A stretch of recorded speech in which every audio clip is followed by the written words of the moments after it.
Hey everybody, it's Ben here, back again today doing another video. And the subject of today's video is going to be on Joel Embiid, specifically some trade scenarios for Joel Embiid. If you're not familiar, Joel had a quote recently, or a tweet maybe it was, where he said he was relatively unhappy with Philadelphia since they had not brought back Jimmy Butler at the end of last season. And it's shown on the court. I think this year he's been relatively disgruntled with the team overall, and he looks like he fights with his teammates quite a bit more this year. Just as of yesterday, he got in a fight with Shake Milton on the bench because Shake Milton basically threw him a bad pass, and then Joel Embiid was yelling at him. So with that said, I feel like the writing's on the wall that if Philly doesn't achieve what they hope to this year, which would probably be like the Eastern Conference Finals, they will probably be looking to trade one of their big stars, and most people think that Embiid would maybe be the more likely candidate because Ben Simmons is younger and way less injury prone than Embiid. So today I am going through some trade scenarios for Joel Embiid. This first one I have is between the Celtics and 76ers. Ignore that it said the trade failed. It failed because this offseason is when Jaylen Brown's contract extension kicks in. So in this trade, they're saying that the Celtics are taking on too much money. But once Jaylen Brown's contract is bigger, the money would be even. So it does make sense. So I have Embiid going to the Celtics in this first scenario for Jaylen Brown, Daniel Tice, Robert Williams, and Romeo Langford. To me, Daniel Tice is just a nice backup center for Philly that would be a good throw-in, I think. Robert Williams is a nice young project who I actually thought was way younger than he was. When I looked him up, his age was actually late 20s already. I think he may have had some sort of a delay in his playing college ball and then getting into the NBA. But yeah, he's already late 20s, so he's not exactly a prospect, but he is pretty good. But he'd be a nice throw-in for them as well. Same with Romeo Langford, and then Jaylen Brown, I guess you'd say, is the main piece here, who to me has future All-Star potential. Not quite there yet. I'd say he's at that level right below All-Star currently, but I think he has sort of that Jimmy Butler kind of upside, I guess I would say. 4 years in, Jimmy Butler was averaging about the same as Jaylen Brown, 25-5, and that's what Jaylen Brown's at. And I just think he's on that trajectory to me. So I think this is a pretty even trade. And for the Celtics, you get probably by far the best player in the trade in Embiid. And if you're the Celtics this next year, you could trot out a starting lineup of something like Kemba, Marcus Smart, Gordon Hayward, Jason Tatum, and Embiid, and that would probably be the best starting five in the league. And for Philly, your starting lineup could be something like Ben Simmons, Josh Richardson, or actually probably Ben Simmons. Yeah, I'd say Josh Richardson, Jaylen Brown, Tobias Harris, and then Al Horford with a really solid bench of Tice, Robert Williams, Langford, and then Shake Milton. And I think to me that's a deeper team and a more balanced team. Also has better floor spacing than they do right now with Embiid. The Celtics would lose a little bit of depth, but I still think that they would be fine. And again, they would have the best starting five in the league. So I think that it would benefit them still. And they have plenty of spacing that Embiid wouldn't really shrink the court at all for them. The next trade I have here is Embiid to Brooklyn because they are again looking for a third star. And so again, the trade with the money, it actually does make sense because Spencer Dinwiddie is going to sign a bigger contract this offseason. So this is almost like a sign-in trade of Dinwiddie to Philly along with these other three players. But I think what Philly really wants is spacing, and that's what Dinwiddie, Joe Harris, and LeVert is. Wilson Chandler's just a throw-in for salary reasons. But between the trio of Dinwiddie, Harris, and LeVert, that's a lot of great spacing. And you could potentially trot out a lineup of, I would say, you'd probably be starting Ben Simmons at point. Then you'd probably have LeVert at shooting guard, Josh Richardson at small forward. You'd have Tobias Harris at power forward, and then Horford at center, with Spencer Dinwiddie, Joe Harris coming off the bench, and those are two really solid bench players. Dinwiddie could maybe win Sixth Man of the Year coming off the bench for them. And for the Nets, you do lose a lot of your wing depth between that trio of Harris, LeVert, and Dinwiddie, but you gain Embiid, who is again by far the best player in the trade, and Your starting lineup probably looks something like, if we're going off of their current roster, probably like next year, Kyrie Irving, Garrett Temple. Then you probably have Taurean Prince, Durant, and Embiid with a bench of like Jarrett Allen and DeAndre Jordan. I would say maybe I don't think that Philly would take this, but I'd say maybe try and swap out LeVert for Jarrett Allen. But again, I don't think Philly really would want Jarrett Allen back as much as they would want LeVert. So I think it would take trading LeVert. And I almost think that Philly would maybe try and package like Jarrett Allen and like Taurean Prince and a first-round pick to go somewhere else for like a better shooting guard, I would say. But we would have to see. But to me, they really complete a big three here in Brooklyn with bringing in Embiid to probably be the second option to Durant, and then Kyrie slots into the third option at that point. Next, I have Embiid going to the Mavericks in exchange for a lot of really good supporting pieces. And initially looking at this trade, you're probably thinking, like, why would Philly do this? They're not really getting any, like, one spectacular player back. But it's sort of similar to the last trade where I feel like even though they're not getting that one player back, they're getting a ton of great depth. And so what I mean by that is your starting lineup for Philly after this trade is probably like Ben Simmons, Seth Curry, Josh Richardson, Tobias Harris, and Horford. And then off the bench, you have a great six-man candidate in Tim Hardaway Jr. You've got Dwight Powell. You've got Willie Cauley-Stein, Jalen Brunson, Shake Milton. That's basically a complete starting five right there that you can trot out as like your second five. So yes, like they lose the best player in the trade, but they get like an enormous amount of depth back, which I think would really benefit them. And their spacing gets a lot better with good three-point shooters in Hardaway Jr. and Seth Curry.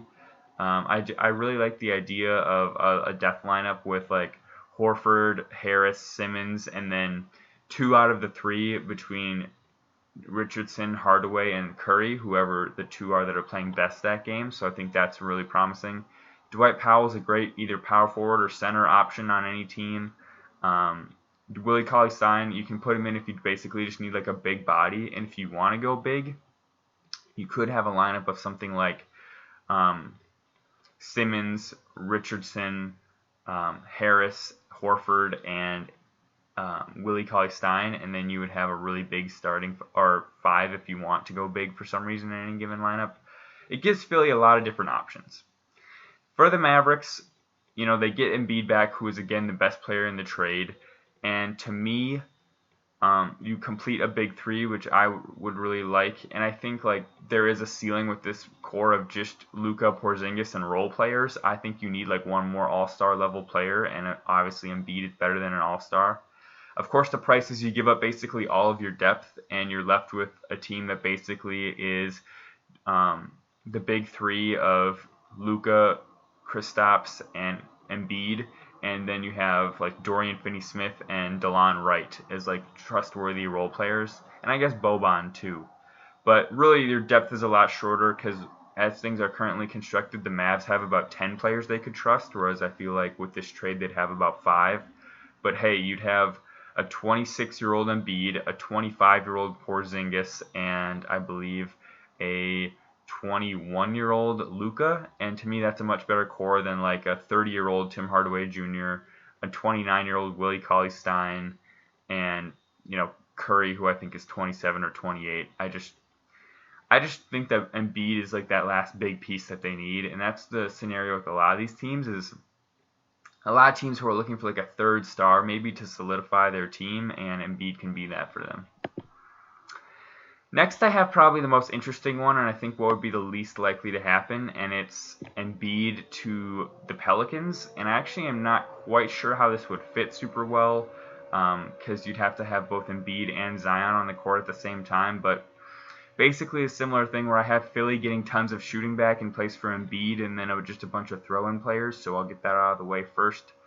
Mike Scott, Raul Neto, and Zaire Smith are just throw-ins to make the salaries match, but I have Philly getting back the Pelicans' first-round pick from this year, really good shooting and spacing between Melly, Redick, and Josh Hart, and then a borderline all-star caliber guard in Drew Holiday.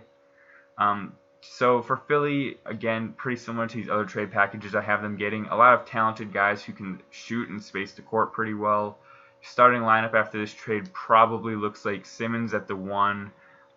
Or actually, it'd probably be pretty positionless basketball because Simmons would probably be playing like point forward, but starting lineup would probably be like Holiday, Redick, Simmons, Harris, and Horford, with a bench of Melly, Josh Hart, and Josh Richardson, and Shake Milton as your main guys off the bench. So basically 4 shooters and Ben Simmons on the court at all times, and 4 pretty skilled shooters at that.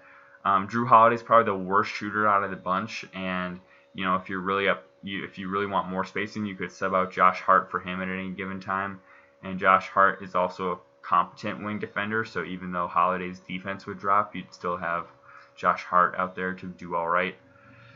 So that's Philly's side. So I think it makes sense for them as far as getting a lot of good shooting. From the Pelicans side, your starting lineup after this trade probably looks something like Lonzo Ball, probably then Etuan Moore. Then you're probably looking at Ingram, Zion, and Embiid, with a bench of like Derek Favors, Jackson Hayes, Nickeil Walker-Alexander. And then honestly after that point, I think they'd have to sign like a lot of promising vets because the team is not that deep if they do this trade. But also they probably acquire what would be the best player on the team in Embiid. And I think they're instantly catapulted to maybe like a 5 seed in the West, that kind of range. And my only concern with this trade for the Pelicans is the spacing between Zion and Embiid. But I also think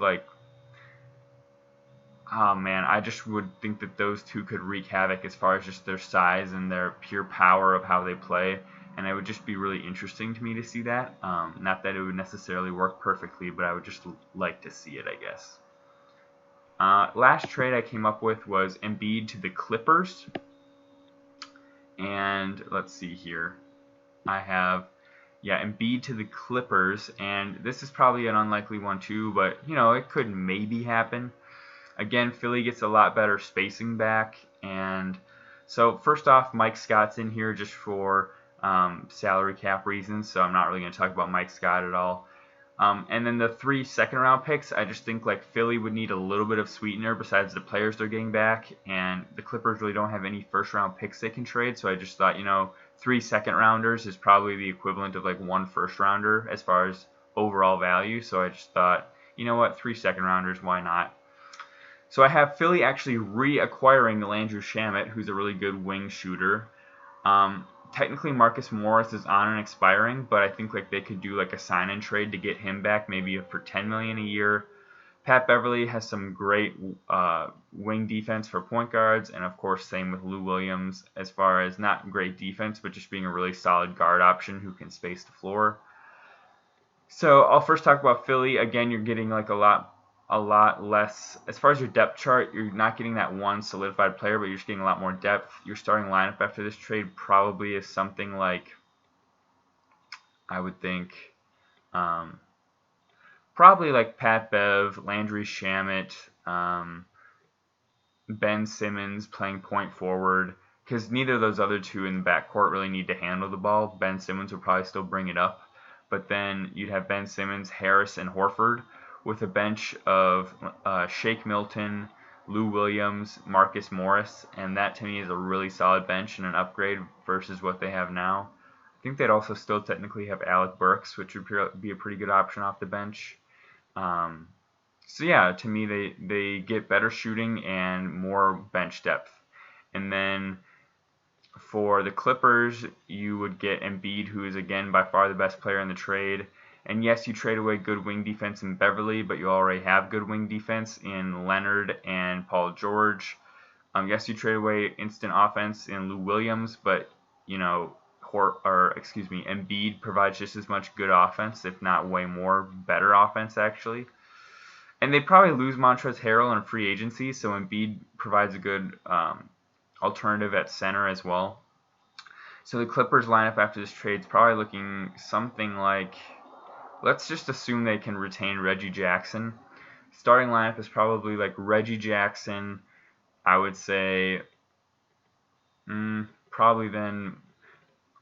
Oh man, interesting what they do at shooting guard. I would probably say Paul George, Kawhi Leonard, probably Patrick Patterson and Embiid, and then a bench of like JaMychal Green, Mike Scott, Roddy Magruder, I guess. The shooting guard spot becomes kind of an interesting one because the Clippers could either slot Kawhi or PG at the 3 and the 4 or at the 3 and the 2. If they go at the 3 and the 2, shooting guard isn't really a worry because Paul George will play that. But if they put them at the 3 and the 4, you're basically looking at like Roddy Magruder as your starting shooting guard, which to me isn't very appealing. So for that reason, I'd go a bit bigger, put Patrick Patterson in at the 4, move Kawhi and PG up to 3 and 2, and then have a Roddy off the bench, Rodney Magruder, rather than starting. So there you go, guys. Those are my Joel Embiid trade scenarios. Let me know what you think in the comments below, and I hope to see you next time.